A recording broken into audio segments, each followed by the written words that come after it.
Hello and welcome to my channel, which investigates and informs New Zealand on matters not covered by mainstream media. In this video, I'll be introducing you to the concepts of governance and management within the public sector and the principles surrounding them. Why does this matter? Because when those principles aren't met, the ability for the government to make sound decisions is at risk, and the consequences down the line unforeseen. And it's especially relevant with the New Zealand government's continuing announcements relating to vaccine mandates. So we'll look at where it all began, with the Border Executive Board. But before we do that, we'll pop on over to the website of the Ombudsman's Office, where it sets out 8 elements that should be considered for effective governance. And it's number 4 here that I want you to pay attention to. Is there enough and effective critical challenge in the governance arrangements, including enough independent participation? About the Border Executive Board, or BEB for short. It's a new governance group responsible to the COVID-19 Response Minister, Chris Hipkins. It had its first meeting in mid-January 2021, although board members were no strangers to each other. They were in fact members of the Border Security Governance Group, which was formed way back in 2007 and involved the chief executives from 6 public sector agencies. In short, the old board was given a new name and a new focus. So who are these people? Well, the chair of the BEB is Customs Chief Executive and Controller Christine Stevenson, who's had past stints with the Department of Corrections, Ministry of Social Development and the Ministry of Justice. She was also the boss of customs staff affected by the government's first mandatory vaccination order.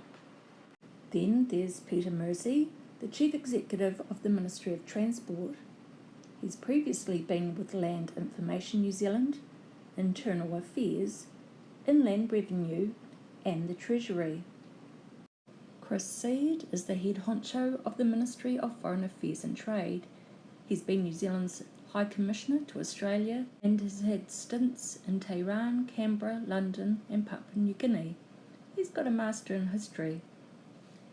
Carolyn Tremaine is the boss of the Ministry of Business, Innovation and Employment, which also manages staff at the country's managed isolation and quarantine sites, many of whom were also affected by the first mandatory vaccination order. She used to be in charge at Customs and has also been at Inland Revenue. Dr. Ashley Bloomfield is a very familiar face, fronting the media almost daily for more than a year and a half with Prime Minister Jacinda Ardern. As Director General of Health, he's also the boss of frontline healthcare workers also facing a vaccine mandate. And finally, we have Mr. Ray Smith, who's the Director General of the Ministry for Primary Industries. He's previously been with Corrections and the Ministry of Social Development's former agency, Child, Youth and Family. So with formal introductions over, let's have a look back at the Ombudsman's website where the basics of public sector governance and accountability are set out. Now here you'll see that this bit of text really sets out the standards of public sector governance and accountability, which it says are essential to healthy democracies at both national and local level. Governance is the system by which, say, a project is directed and controlled. Management involves putting those decisions into practice. And it's got some clear points about what every governing body needs to do. It's got to have a clear purpose and to stay focused on it. It has to have clear roles and responsibilities that separate governance and management. It's got to be led in a constructive tone, involve the right people. There's got to be clear accountabilities, transparency, and ensure that there's good information, systems and controls. So here's a little picture I drew. So here we've got the BEB, It's a governing board. But the governing board are also chief executives who employ thousands of very hard-working public sector employees each year. Now, at the same time as they're being chief executives, they're board members who are advising Minister Hipkins, giving him information, reports and advice which he then in turn uses to inform government decisions, such as, say, a vaccination order, which he sends back to the BEB, but this time they've got their chief executive hats on, and some of them are forcing this legislation onto employees. Well, I think some alarm bells should be going off because we've learned that there should be clear boundaries between governance and management, and it hasn't happened here.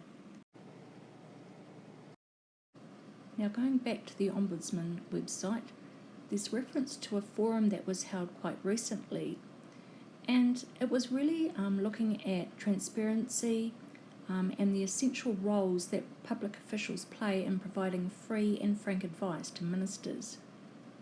Now, the current State Services Commissioner, Peter Hughes, he spoke about the 5 tenets that underpin the public service: political neutrality, free and frank advice, merit-based appointments, a commitment to open government, the notion of stewardship.